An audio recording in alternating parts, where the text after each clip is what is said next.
Olá, eu sou Geraldo Márcio, doutorando pelo PPGE da Faculdade de Educação da Universidade Federal de Goiás, UFG.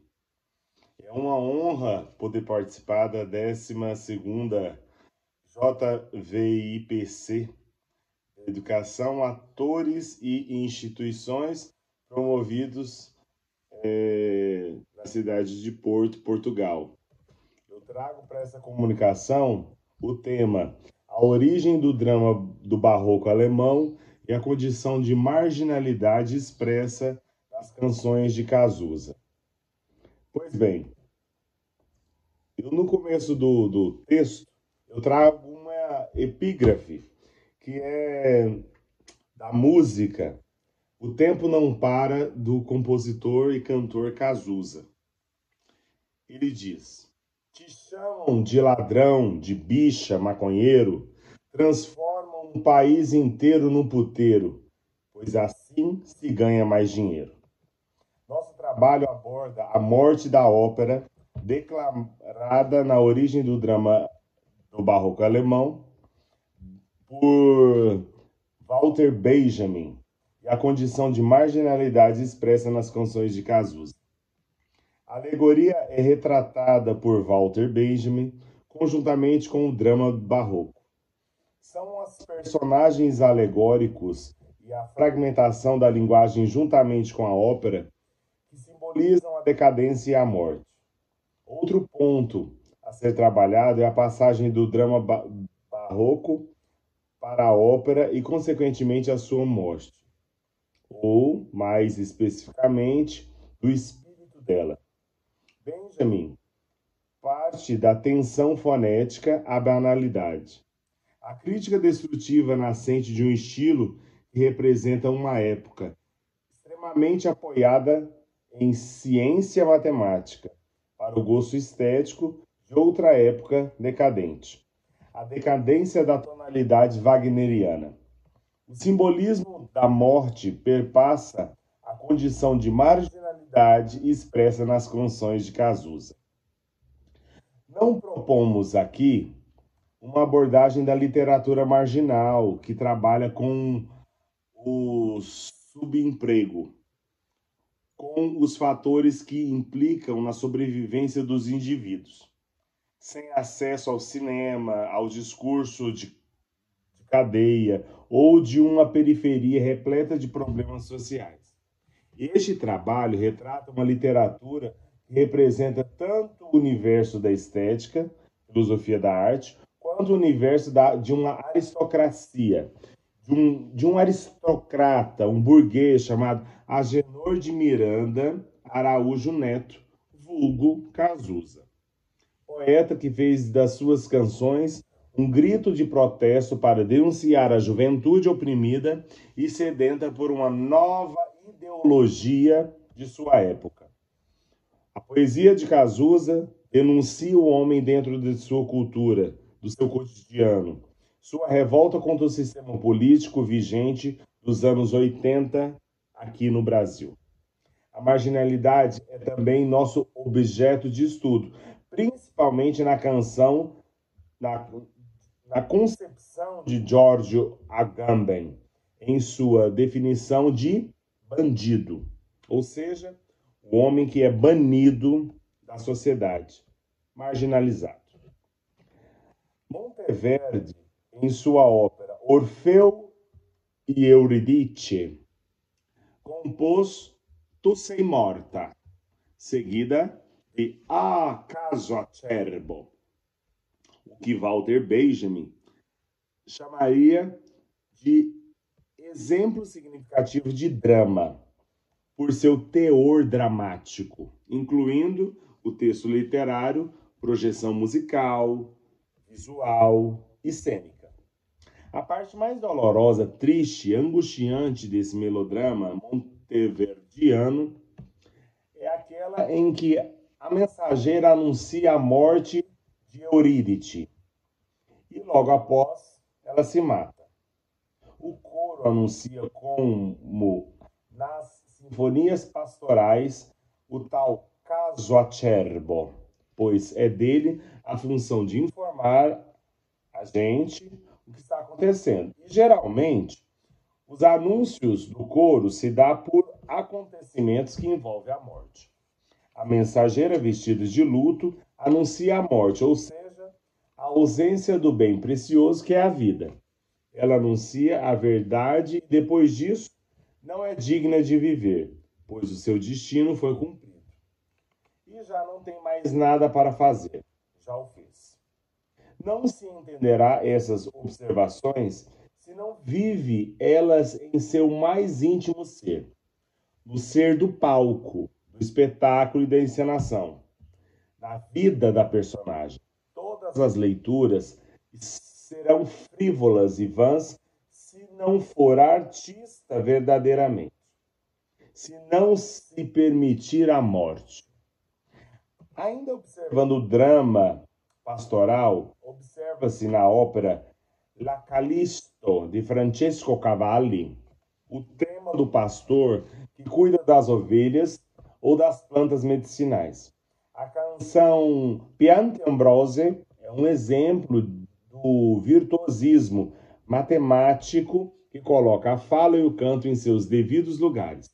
Benjamin afirma ser, abro aspas, a tensão fonética contida na linguagem do século XVII conduz diretamente à música como contrapartida da fala sobrecarregada de sentido. Fecho aspas.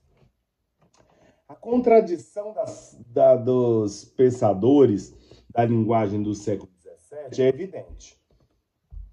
É a fala que dá sentido a qualquer expressão fonética da linguagem humana e animal. Na ópera Giulio Cesare, Handel demonstra que a música instrumental se atrelaça ao canto da área Vatatito e formam um duo que caracterizam, abro aspas, todas as outras raízes do drama barroco. Também essa se entrelaça com o do drama pastoral, fecho aspas. A linguagem musical, a linguagem vocal, a linguagem corporal, a linguagem composicional geram a harmonia que, abro aspas, desde o início está presente no drama do barroco como dança coral, e que o tema vai se afirmando como ópera no espetáculo pastoral, fecho aspas. O pastoral se caracteriza pela expressão primitiva e clara, quase juvenil e singela, que a música deste período representa, ao mesmo tempo em que sempre desprotegida do predador,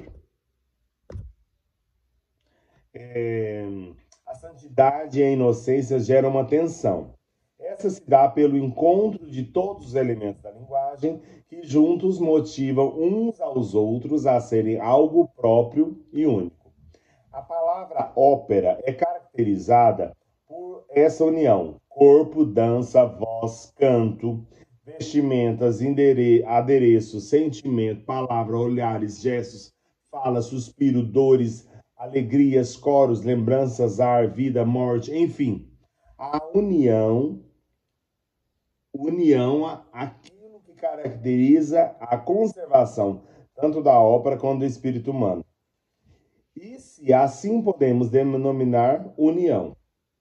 E dessa noção barroca podemos verificar em todas as áreas das óperas cantadas e recitadas de Handel, tais como Venere Bella, Al lampo dell'armi, Che sento, La giustizia, Voi, Che miei fiedi ancelli.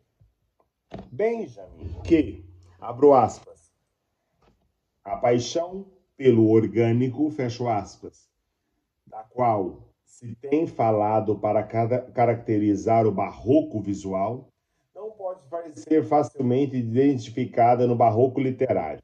Fecho aspas. O orgânico é sentimento, é o vivo, não é o morto. Benjamin está explorando mundos completamente distintos, ou seja, o orgânico e o inorgânico. O orgânico é o sentimento. O inorgânico é a expressão do que não é sentido, ou seja, as cores.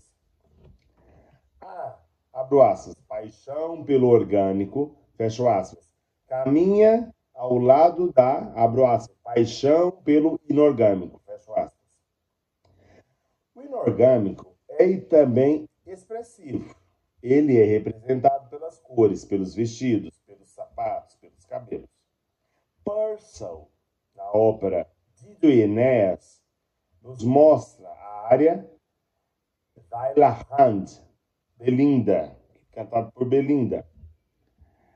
Nela podemos ter expressões visuais cênicas do barroco visual, pelo conjunto que se agrupa tanto musical quanto de intenção. Já sabemos o que irá acontecer antes mesmo de vermos. O drama barroco, o dolorido que essa canção traz, exorta o sentimento mais malévolo e piedoso em que um ser pode possuir. Os glissandos representam as cores mortas, legados pela harmonia. E as cores vivas que podemos ver em The Fire King só escutarmos a canção Hark, Hark, the Enshine Her, uma bela canção pastoral regada de um contraponto modal jônico que remete ao campo visual. Ambos, o visual e o orgânico, e o inorgânico, trazem as cores e as formas que se distinguem do barroco literário. Mas o que é o barroco literário? Será que é como a representação de Lili em Atis, quando uma voz tenebrosa aparece e faz-nos dormir, literalmente, nos campos da tenebrosidade que espanta e faz-nos repousar ao soar Dominus Dormam, arraigada de uma leveza que, com a entrada triunfal do tenor, excelso de céu, de luz, de leveza, e posteriormente da tenebrosidade do baixo cantante, legado ao extremo e de dor e que os sentimentos da voz proporcionam. Posteriormente, um terceto que faz doer, melancolia, tênebra. Mas ele surge como Armide de Lully, em Enfant il a un main puissant, que é ela. Abro aspas, a voz emerge dessa interioridade e o seu domínio inclui, a rigor, um componente poético orgânico que se pode estudar nos intermezzi, no estilo de oratório, sobretudo em Hallman, fecho aspas. O coro fala para reforçar a intenção geral. O coro é uma união de todos no meio da ópera e ele aparece para reforçar uma lei, um pensamento, um costume, uma atitude grupal importante política. O intermezzi tem por função anunciar ser o meio de um sentimento profundo de um personagem principal. No caso da canção, as áreas representam o sentimento particular das personagens principais, enquanto os intermezzi, composto para todo o coro, representam a vontade geral. Assim como Hallman, Charpentier, Rameau e Grau se ativeram ao componente poético orgânico. Em La Madame Imaginaire, Carpentier demonstra um cerbinete, uma comicidade e uma presença de verdade, ou drama trágico. A sutileza da voz faz usar o falsete até todas as colorações vocais possíveis. Existe expressão mais barroca do que a coloratura? Os Messes demonstra essa sutileza. Em Messias de Handel, quando compôs o coro, o intermezzi, solo e em voz, mas o que mais chama atenção é o fraseado que o intermezzi faz, ou seja, a coloratura para grande coro impossibilita de o fazer. Vozes de periquitos, galinhas cocoricós esganiçadas. Existe algo pior que isso? Sim, Mozart pensou exatamente semelhante ao compor a área de Die Zauberflöte, a mais expressão trágica barroca. O poder de tentar matar seu próprio marido, Zarastro, pelas mãos de sua própria filha, com uma adaga. O intermezzo apenas proclama. Ela grita aos outros a tragédia, e a tragédia incomoda. É a música mais ruim e altamente cômica e necessária. Quem não fica emocionado ao ver a Rainha da Noite fazendo todas aquelas coloraturas e falando, obrigando a filha a matar o próprio pai? A área da Rainha da Noite é a expressão fiel disso. São os elementos da ópera. Existem elementos que são dedicados aos deuses, como em Ner, Neler, e Murti, a área de solo do grande coro, Mise, Filho du Ciel, celestial. Benjamin, ainda a falar de Raumann e o do barroco literário, acentua-se que, abro as paládios, a dança, doce como o açúcar, é dedicada aos próprios deuses, fecho aspas. E dessa maneira de enaltecer os personagens e suas funções, segue Platão, Suetônios, Antônios, Julianos, Septicius, Honórios. São elementos da ópera. Sem esse conjunto, não existiria a ópera. E não existe a ópera. A ópera é composta por todas essas funções e estes têm por destino os prazeres, o louvor, os amores de peito e de alma, as mágoas, a dança, o canto, a voz.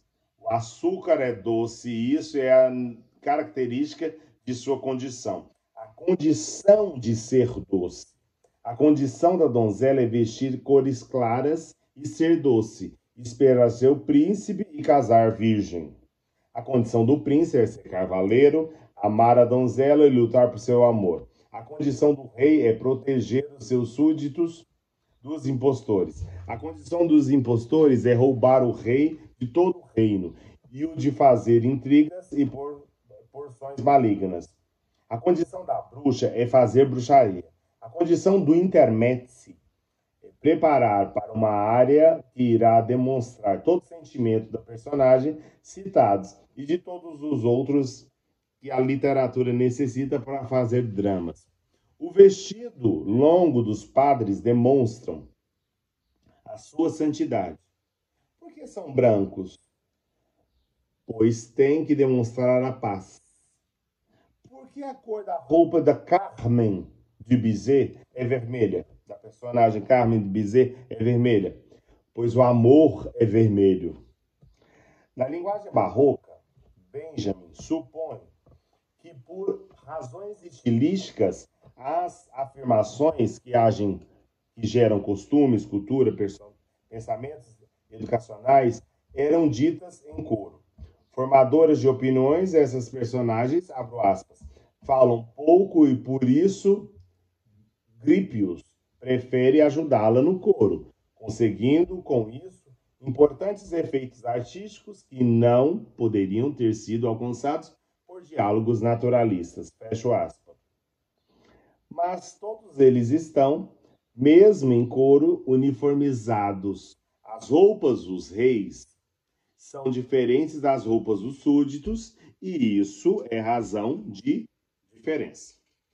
Isso já diz tudo. Isso também é uma linguagem. Isso provoca distanciamento e separação.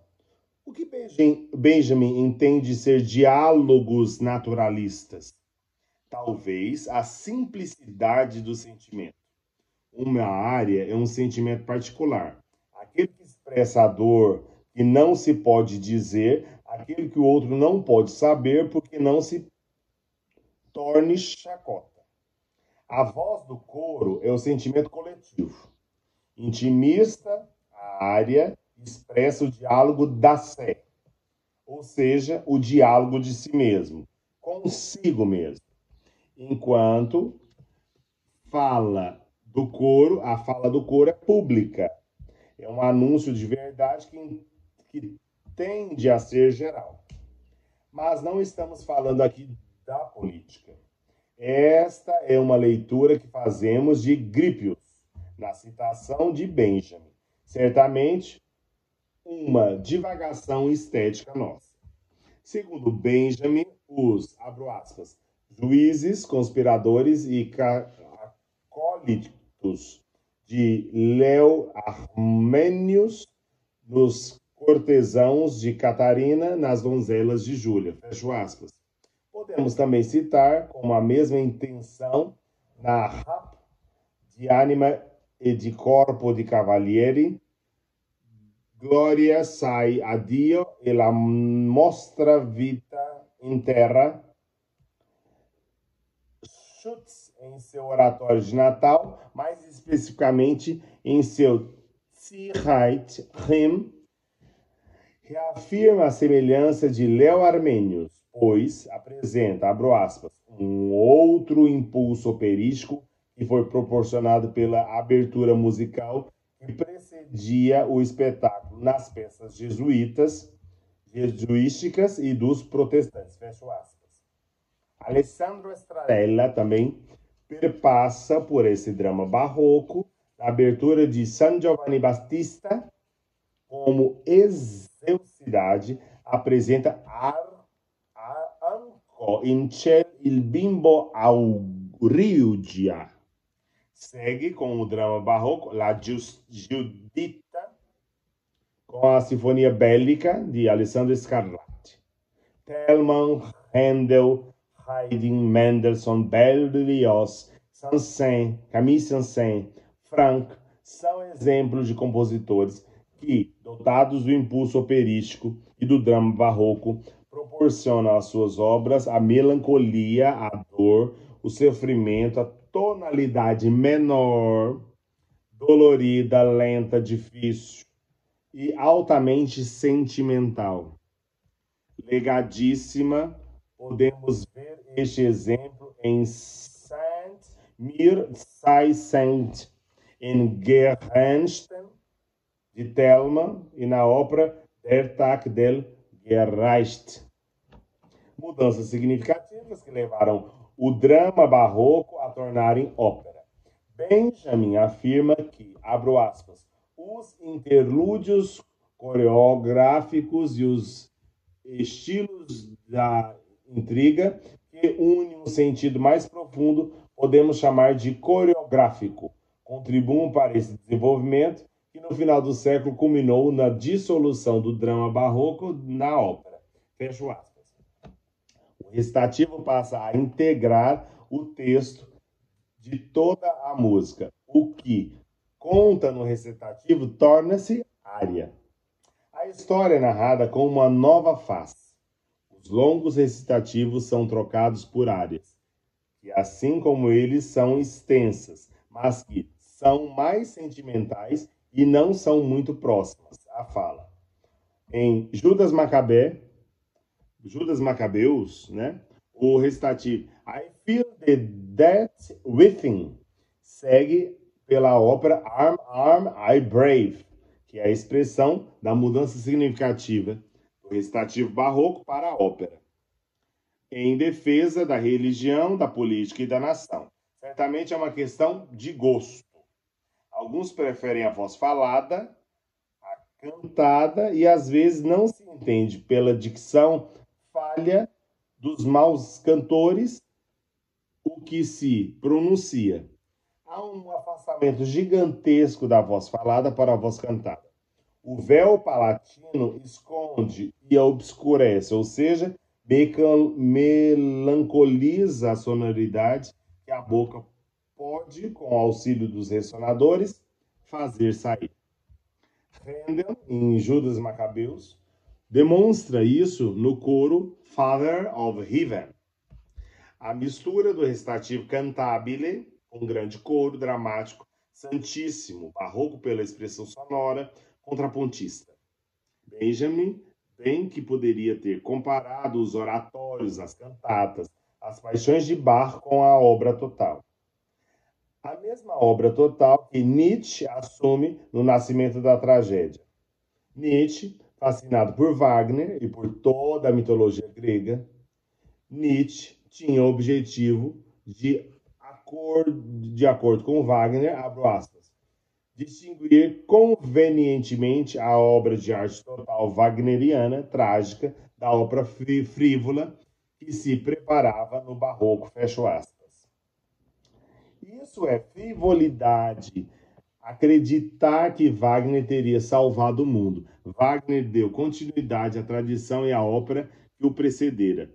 Tanto Bach quanto Wagner foram importantes para a literatura musical mundial. Sente-se a dor na representação estética do barroco, em sua agitação, representada pela escrita dos coros. Ela ocorre com as penas voam no ar. E a agitação é levada à cena que antecede o pesado wagneriano. Os cantores wagnerianos são como monstros. Eles são gordos, grandes, altos e cantam para destruírem o mundo. Tem que ter força, volume em excesso e muita dor para suportar a exaustão de cantar em plenos pulmões. Uma orquestra barroca é menor do que uma orquestra formada para interpretar a ópera. Ambas são orquestras de ópera, mas as óperas são totalmente diferentes. Da cantata para a ópera wagneriana, houve uma mudança exorbitante. Não se pode comparar o O quanto pulcra es com um Lohengrin. Benjamin acusa Nietzsche de ter acusado Wagner de declarar, abro aspas, guerra a esse gênero com sua rejeição do recitativo, fecho aspas. Mas declarou, então, guerra contra o que mais se assemelha à voz falada. Um apelo à voz cantada que se longínqua ao falar. A voz antinatural é aceita como fonte de verdade. Nasce a representação no estilo barroco. A voz cantada por excelência, a ópera. Wagner compreendeu a linguagem matemático-musical, decodificou o sistema tonal, perpassando com suntuosidade a excelência por ele. E assim, nós vamos desenvolvendo uma leitura totalmente estética, voltada para a música, para a filosofia, para o diálogo entre as formas, decodificando ali aquilo que o Benjamin entende por barroco, drama barroco alemão, e nós vamos fazendo isso. Então, eu espero que vocês possam ter acesso ao texto e entendendo essa linguagem totalmente estética, musical, e entendendo o drama do barroco alemão, entendendo as práticas musicais desse período e compreendendo ali como as músicas do Cazuza vão entrar diretamente dentro desse grito de protesto, grito de escândalo literário, escândalo musical para a sua época. Então eu convido a vocês a lerem o texto para entender esse jogo que eu fiz para compreender tanto esse universo quanto as situações ideológicas do Cazuza. Foi um prazer. Eu espero que vocês tenham uma boa 12ª encontro de educação, atores e instituições promovidos pela cidade de Porto, Portugal, e pelo JVIPC, Jornada Virtual Internacional em Pesquisa Científica. Muito obrigado.